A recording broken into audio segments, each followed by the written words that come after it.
responses back, all within, gosh, a couple of days, but certainly within a week. This was just something that people seemed to feel really passionate about recording their views on, which was fabulous. We gave you all a couple of questions, which was whether same-sex marriages should be allowed at University UMC, and whether we endorsed the ordination of what the Book of Discipline and the General Conference, the terminology they use is self-avowed practicing homosexuals. We gave you a 5-point scale. 1 was strongly disagree, 5 was strongly agree. And when the results were tabulated, our congregation came down really solidly in the agree. So with regard to performing same-sex marriages here, 84% of you selected either the 5, the definitely yes, or the next strongest yes. And of that 84%, 89% were the definitely yes, the 5s. So that was a really powerful result. Then in response to the question of allowing ordination, 85% of you selected either the definitely yes or the next strongest yes answer. And that was a 90% of that group said definitely yes. So again, a super, super strong result. We also asked you whether University UMC should consider becoming an official reconciling congregation. That's kind of a process that a local church goes through that makes a public statement. The end result is a public statement that welcomes all people regardless of sexual orientation. And 85% of you responded definitely yes or a strong yes. So we felt comfortable as your church leadership in releasing the following statement. It appears that the University UMC congregation strongly rejects the traditional plan and wishes to pursue a more inclusive approach towards the LGBTQ+ community. All right, that brings us to where we are now. Are there any questions at this point? Yes, Linda. The 4 words.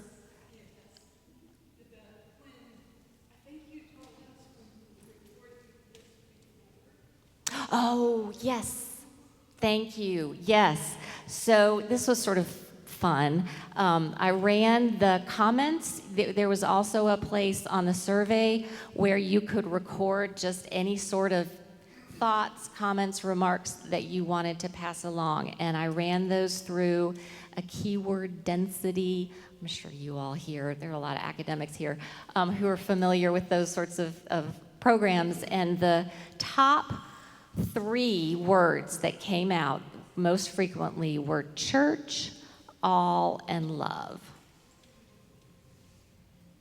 Any other questions? All right, so we're going to have Justin come up next. All right, and I'll use my microphone here. So I want to spend a bit of time talking about this new protocol that was just released. Now, I will say that I've read through it. I need to do a few more passes on this. I was mostly facilitating a group out of town over these last few days, but while out of town, was able to visit with a retired bishop who was with us for the journey, and also one of the bishops, Grant Hagia, who is a bishop in the Western jurisdiction. And so we were able to process some of this protocol and the implications. You can search for the protocol online. Otherwise, you can email me, and we can certainly also send out a link so that you can read through it. But what I want to, at a high level, talk about some of the implications for this for the life of the global church, and then open up some time to ask. You can ask questions, and I'll give any answers that I can. It is the case that legislation around the more granular details of this has yet to be created. And so if you've read a lot online, you know about as much as I know. And if you've read a lot online, as both bishops told me, you know about as much as they know. I mean, this is still so fresh and new. But let's talk about the overall implications. So, the overall implications, if everything goes as planned for separation, and again, this is a plan for separation. Separation has not happened yet. That would have to be voted on at the General Conference. But if everything goes as planned, in 2022, the United Methodist Church would be smaller globally, but have stronger regional conferences. So smaller globally, but stronger regional conferences, which would include a United States region either in 2020 or in 2022. Again, there are some moving parts here that will affect the timing of that. In 2021, the Wesleyan Covenant Association, which is probably the strongest collection of traditionalists in the life of the church, would create their own definition, name to be determined, and they will be recruiting annual conferences and local churches to disaffiliate from United Methodism and reaffiliate with them. So again, what this plan assumes is that the United Methodist Church stays as is. It's smaller globally, stronger regional conferences like the United States, or stronger regional jurisdictions like the United States jurisdiction. And that anyone who wishes to disaffiliate will disaffiliate from that. This also assumes that language in these regional conferences, like in this United States conference, language of removal of any kind of restrictive language around sexual minorities would take place. So that would be the norm for the United Methodist Church, and then anyone else would disaffiliate from that. So again, moving back to the Wesleyan Covenant Association, in 2021, they would disaffiliate from the United Methodist Church, and any annual conference who voted to disaffiliate with them, or any local church who voted to disaffiliate with them, would do so. They would receive $25 million to be paid over 4 years toward the establishment of this new denomination. This is what was negotiated at the table. Now let me pause and say something about the negotiation that I meant to say at the beginning. So I've known about these negotiations for months. This is what several of us were calling the Yambasu Plan, based off of, that's the name of Bishop Yambasu from Sierra Leone, who brought together people to this table. So this is important that it was an African bishop who said, look, friends, we've got to do something. We've got to have a different way forward, and we need to come to an agreement before the end of January. He didn't feel like we would be able to make General Conference if we didn't have an agreement before the end of January. And so he took leaders who people listened to, who were part of the Traditionalist camp and centrist camp and further left camp. I mean, everybody, representative leaders, and they got together with a mediator to help them work through this. It was done quietly. Some people have said too quietly, but I don't know if you've ever worked in mediation. I was in HR at a denominational agency before coming here. Every now and then I had a mediator. For it to be a large group process, that's not the point of mediation. To get people together, focus the conversation, and then not have any of the other caucuses that are behind these other folks influencing the conversation at the table. And so that's how all of this got worked out. Now, keep on going. So in 2021, also what are being called as liberationists. I'm not exactly sure if that's the best term, but it's the working term right now. So this are centrists, or people who are further to the left in our negotiations, who wish to leave the UMC could. So even with the removal of restrictive language around sexual minorities, there are some who say we want to even open up other possibilities, and so have an even more progressive United Methodist Church. And so any conference or local church could then vote to disaffiliate and move toward that, what we're currently calling liberationist branch of a Methodist church. So all of these things are going on, and that's really what we're hoping to accomplish, or what's hoped to accomplish with this separation agreement. Any of these expressions would also benefit from shared services like WestPath, which is pension and health benefits. They would still continue to operate in that way. And then there are other general agency or shared services that are yet to be determined that would function in the same way. And for 8 years, there will be a shared fund of $39 million, which will support racial ethnic churches, some of these national plans or initiatives that we're working on, things like Africa University, things that we believe are important to continue to promote, subsidize, so that people can have thriving ministry. Okay, so that's the overall of what's trying to be accomplished. I want to mention a few details about how it might be accomplished to the best of my knowledge. So at the General Conference here this coming May, and in Article 6 in the separation agreement talks about this a bit.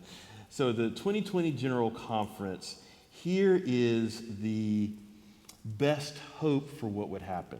So right at the beginning of the conference, we would suspend the rules of the conference, which would then mean that we could vote on this separation agreement in totality.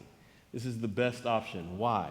Because if you move it into the regular process, it gets split up into different working groups, and people spend a week slicing and dicing, and then when it comes back together, there's a high probability that it actually won't cohere. It won't be the same agreement. So the best option is to suspend the rules of the conference and vote on it all together. And these leaders who've been a part of the separation agreement are then going back to their constituencies and saying, hey friends, this is what we need to do. They're going back to the delegates that represent their constituencies and saying, this is what we need to do in order to move forward in a productive way. So if you do that, you suspend the rules, then there would essentially be several different general conferences that would meet within the span of time that the general conference is allotted. Those are the days between May 5th and 15th. And so the first would be, again, to vote to suspend the rules and then vote in the plan of separation in all of its parts.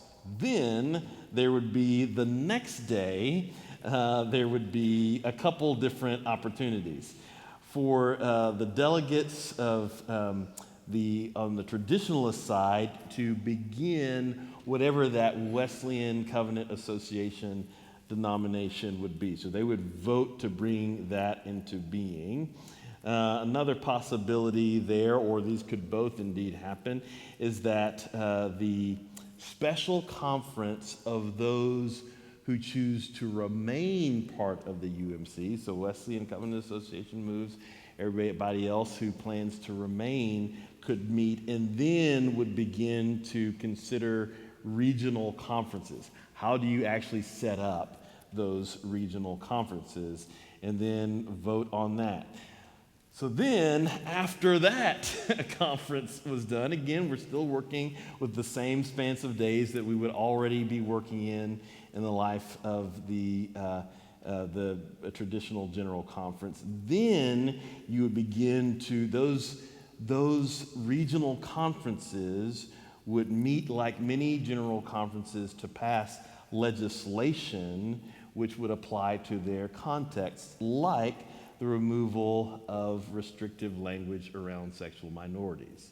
That's when that would have to happen, and each of those regional conferences would do so in whatever way was best. So it could be, we could have a set of language here, there could be a set of language in Germany, a set of language in the Philippines. You see what I'm saying there. So it's wild, crazy, not done it that way before, but it's possible, and this is what folks are hoping for. In the interim time, what this plan of separation agreement has encouraged and is encouraging is that there would be a suspension between now and the General Conference, a suspension of all complaints and judicial processes related to the performance of weddings and things like that related to the LGBTQ plus community. So essentially, it's a suspension of those punitive aspects of the traditional plan that went into place on January the 1st of this year. Now, this is an agreement, it's not church law. So they're asking that bishops agree to that. I already know of at least one bishop who says they will not agree to that. It's not our bishop in this conference, by the way. But I've already know of one bishop who says, no, look, if there are charges, I'm going to prosecute to the extent of the law until something's different. So, again, this agreement will be upheld in various ways across these next few months. But that's one piece of it. Second piece of it is that influencers in each of these caucuses will help other parties to cease support of all of the other plans that you have heard that are going to be sent to General Conference. These are things like the Indianapolis plan, the Next Generation UMC plan, the New Expressions Worldwide plan, the Bard-Jones plan, all these different plans that folks would stop supporting those and put their efforts towards this plan of separation. And the third is that any annual conferences are forbidden to close any churches between now and 2020. And now in General Conference 2020. Okay, this may or may not be necessary, but this was part of the agreement. So these are the basic portions of what is going to happen between now and this General Conference, and what's hoped will take place at this General Conference based on this plan of separation. So now I'm going to open it up for any questions. I hope you only have a few, because I've already given you my A-game content. So we've got a couple here. First manual. All right. Oh, yes, yeah. Because we want to capture this online, and so the microphone here. Yeah, just also to clarify, we are being broadcast live, Right. and it is also being recorded. Yeah. Give me a guess of how many regional conferences you're talking about, and will they be a part of the Methodist or the United Methodist Church? Yes. So, so a guess of how many of these jurisdictional conferences or regional conferences there will be, and how many will be a part of the United Methodist Church. Manuel, this is really hard to say, other than it could be the case that the regional conferences currently known as central conferences, and so these are the conferences outside of the United States context, would remain so. They might parse themselves out a little bit, but all of those would remain, and we would be the United States context would be the new regional conference added to the mix. Now, What we don't know is how many or what parts of those regional conferences would move with the WCA, the Wesleyan Covenant Association. So it's possible, for instance, it's possible that the Wesleyan Covenant Association is a very U.S.-centric group, in that everyone in the Philippines or everyone in the continent of Africa would remain part of the UMC, which is entirely possible. It'd be entirely possible for, because we speak often of those conferences that are a part of the continent of Africa being more traditional leaning. All of those conferences could remain in the UMC. However, for their region, they would not change the restrictive language. And for our region, we would. That's entirely possible, but we don't exactly know yet. Just Yeah. one quick follow-up. Will the church in the United States be a central conference as well? Essentially, yes. Essentially, these regional conferences are like central conferences. This also reminds me of something, then we'll move to your question. It also reminds me of something. So, a question that comes up is, will any local church have to vote? The answer is maybe. And so, University United Methodist Church, if our annual conference remains in the United Methodist Church, which I think it will, based on the voting practices of our annual conference is unlikely, I would say, to affiliate with the Wesleyan Covenant Association. We'd have opportunities to say, well, do we want to be a part of the liberationist group? I don't think our annual conference is that progressive to move that way, so we're likely to remain in the UMC. So unless our congregation wanted to move to one of these other bodies, we would not need to vote on anything. But if y'all really flip the script on me and say, despite what Jenny said earlier, you really want to be WCA, Wesleyan Covenant Association, then we vote on that. If we want to be a part of the liberationist group, whatever that ends up being called, we could vote on that as a local church. But otherwise, we wouldn't need to vote at the local level at all. And likewise, the annual conference would not need to vote, would not need to worry about, the default setting is UMC unless you want to be something else. Yeah.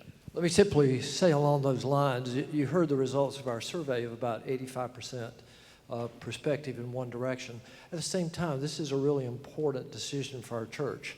And we know we've got a lot of diversity of perspective within that.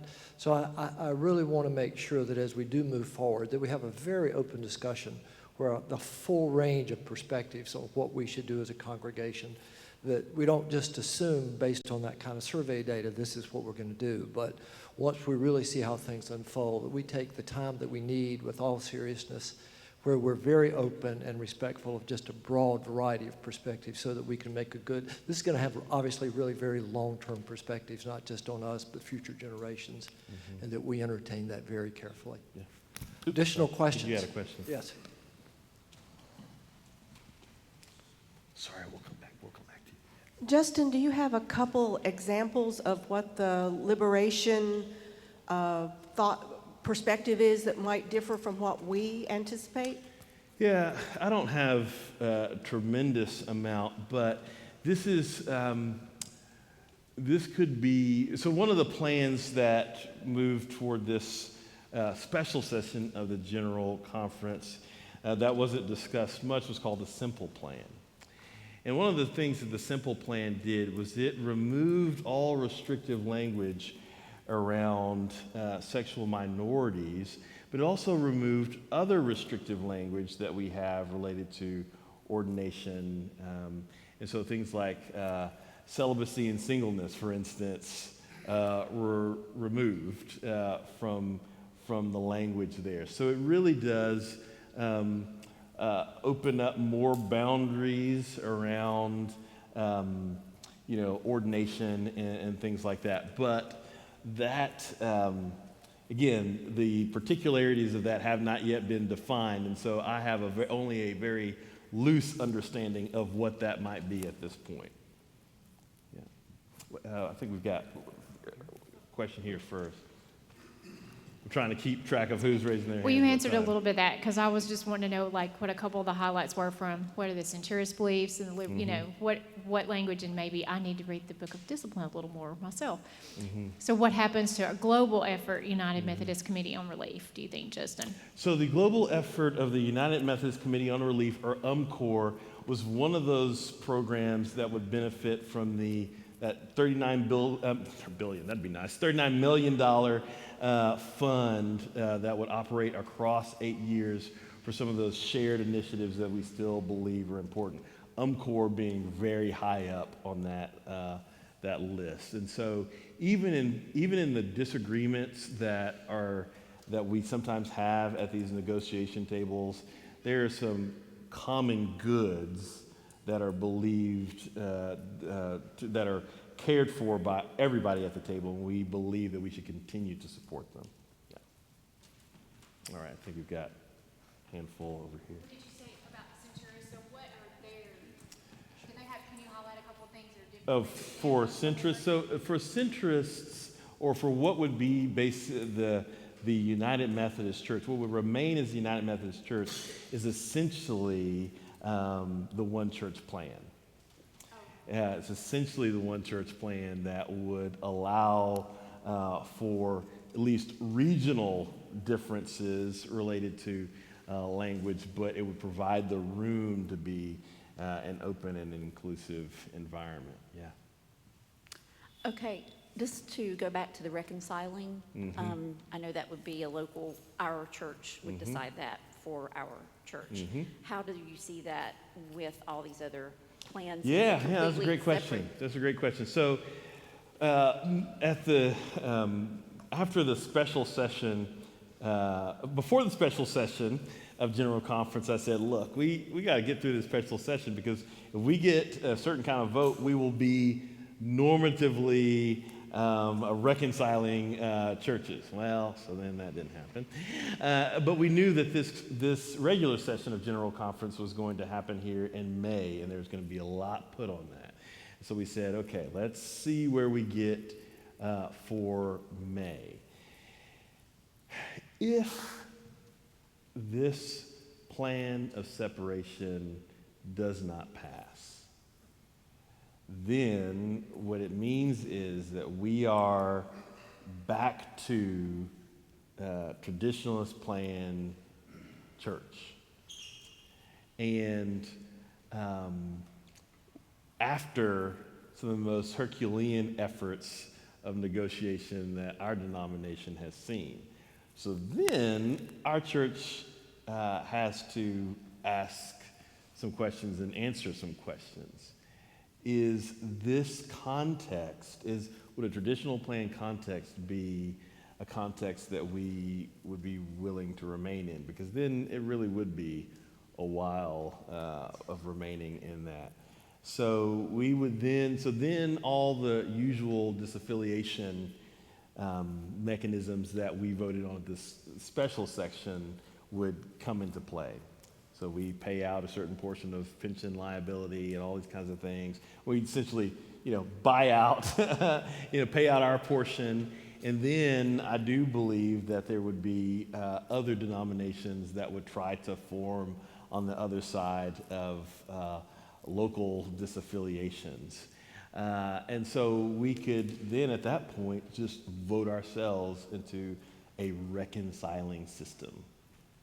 But that would be something that I'd say we consider, on May 16th, right after all of this is done.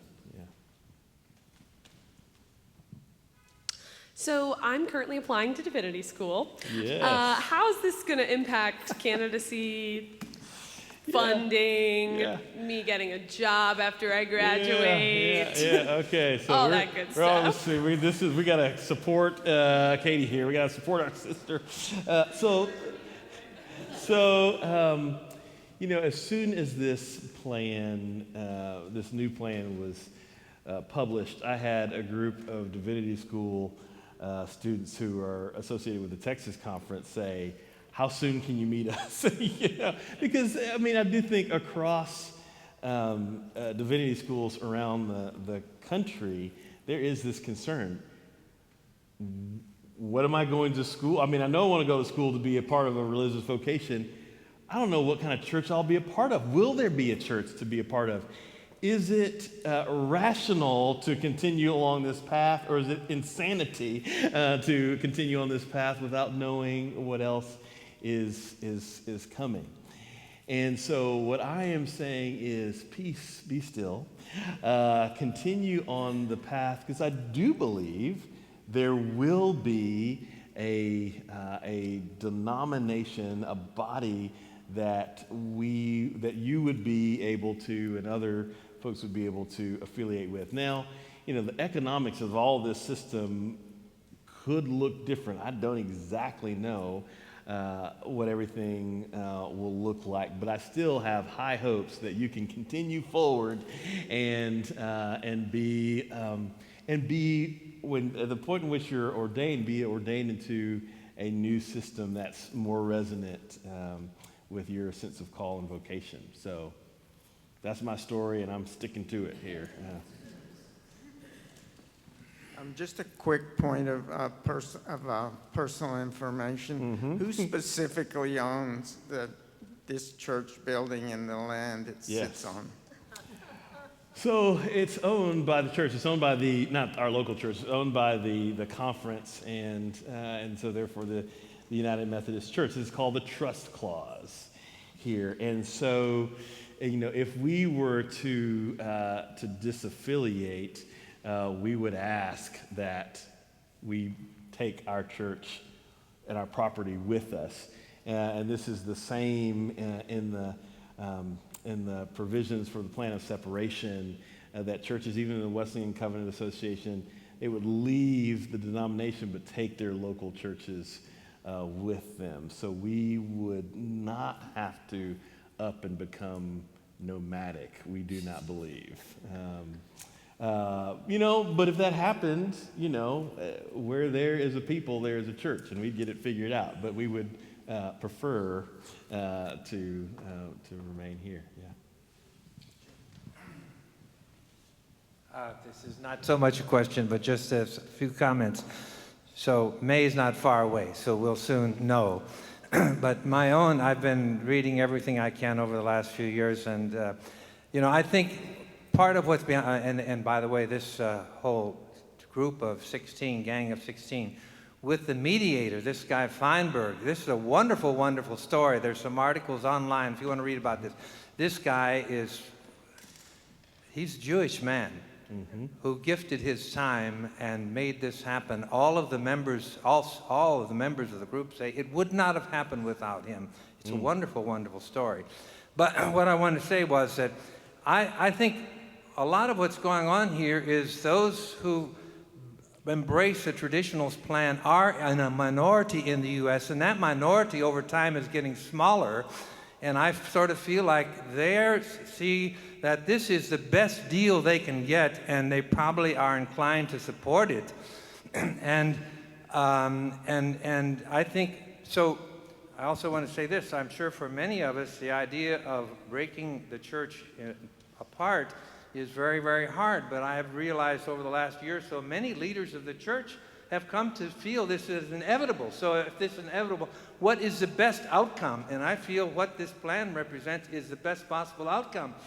Those of us who are not traditionalists remain United Methodist. And the details of the plan are that the congregation or the congregation would have to vote to leave. And at the current terms are 57% minimum would have to vote to leave. So to me, my heart goes out to a lot of those churches like the one Sally and I are from, small town rural churches who by and large are traditionalists, but becoming less so. So this is going to be difficult for many of them because as time has gone on, like our siblings and others have come to know and love LGBTQ people. Plus, they love the United Methodist Church. They don't want to leave. So this is going to be very, very difficult for a lot of these small churches if the plan's approved for them to. But they will have to, by the current plan, take the initiative to leave. Those who stay. Right. And I should say, you know, especially with these terms, you know, their boundaries seem so stark, but there are, I have a certain amount of friends who are basically personally traditionalists who would remain in the UMC. Because they say, look, it's, you know, it's the case that any clergy for any wedding chooses to do it or not. And so they say that, you know, they're happy to be in a system where some clergy choose to perform weddings for sexual minorities and some not. It's a part of a discernment process between a bishop and the SPRC, leadership of the church, you know, what pastors to call. And so they're comfortable being in a system where there might be a great many LGBTQ plus clergy across the system, and their local expression may have those appointments or not. They're willing to live in the overall tension of it. And it's actually that overall tension of it that actually, for those who are in the WCA and those who might be in that liberationist group, say, look, I don't want the tension. I don't want to bump into somebody and have to have the conversation, well, so do you do weddings or not? No, it's just they want it clear. But the UMC, though there will be an overall, we imagine in the U.S. context, inclusive system, there will still be local discretion that is exercised. This is what we imagine. And that was the same way it would have been in the One Church plan. How many delegates will we have, both clergy and lay, and who are they? And also, is it expected that churches, I understand at least one, and the clergy have voted to become Episcopal? Others might leave. Well, yes, and that happens, and some of that's already happening. You know, churches trying to vote to leave the system. So, for this general conference, I think the total delegate count is like 890 something. And then, Toby, how many delegates we have in our annual conference on both sides? I think we've got 10.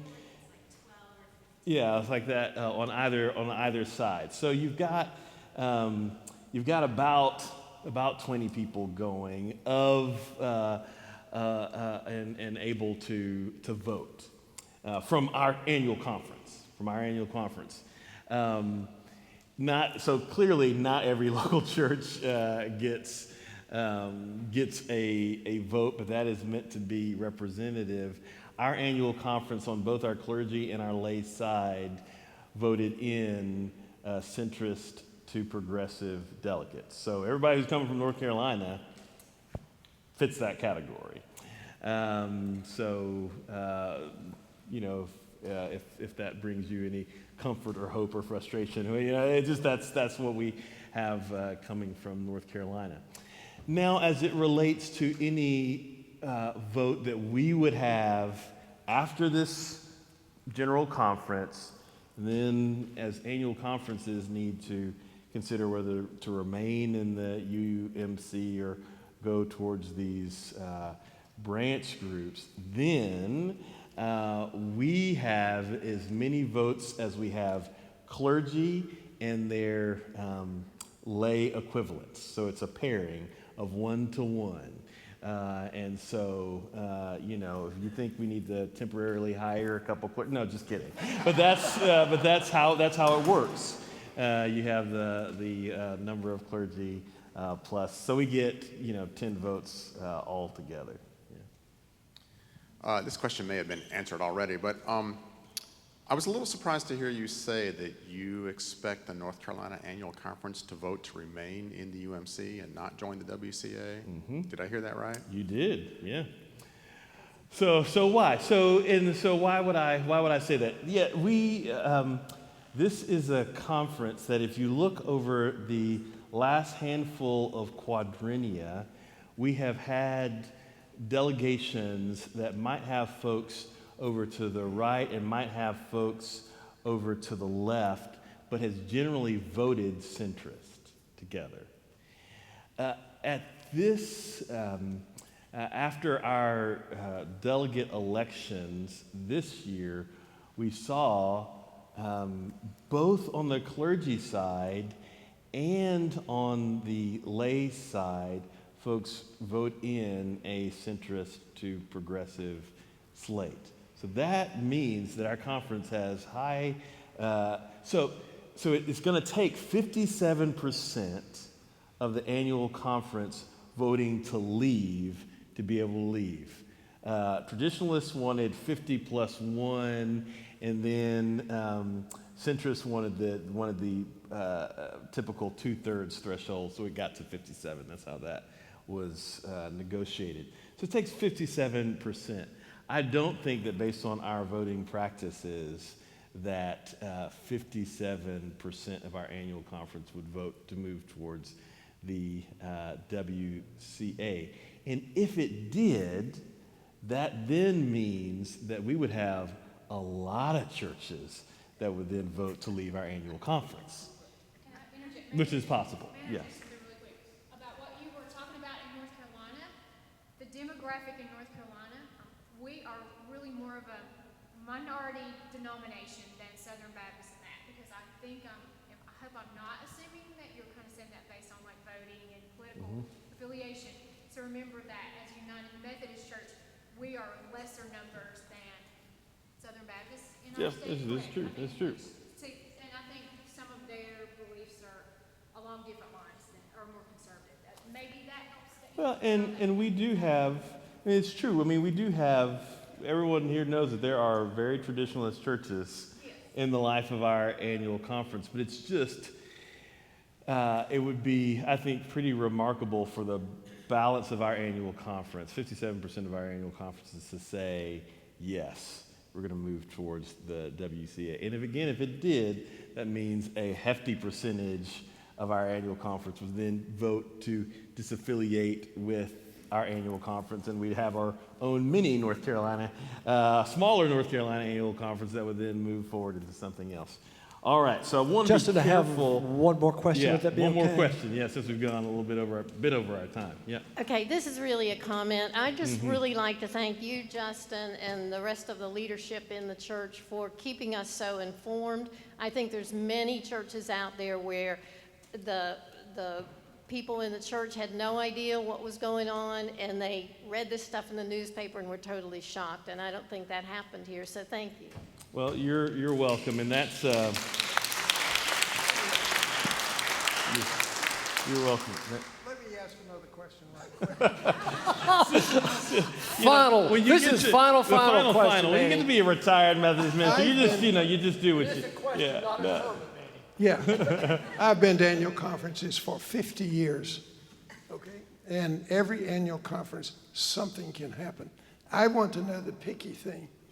Did I understand that the vote is like an order of the day in an annual conference? Nobody can make any other motion during that period of time. Well, so I didn't exactly even speak to that at our annual conference level, and I don't exactly know, Manuel. That's a great question. I don't exactly know, because so right now I know that there are at least one other annual conference has already called a special session of their annual conference in August to take up these matters differently than they do at their regular annual conference.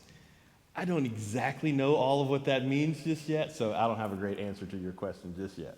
You might know better than me. Just guessing. And I'll just make one final comment. If this passes, The reason I asked the question about central conferences, that's a question for our future. We've had central conferences for years, Right. and if we all become central conferences, then we still belong to the same church. That's right. And the future may mean that we can reunite. This is true. This is true. Great. Thanks very much. Yes. Again, today, this was sort of one directional of us asking questions and Justin providing insights and information. Please know that we want that to be a dialogue, so we will definitely plan in the coming months as we go through this whole process to make sure that we're getting your perspectives and input into this. Right. So Justin, thank you for. No, and thank you all. Thank you all. Go in peace.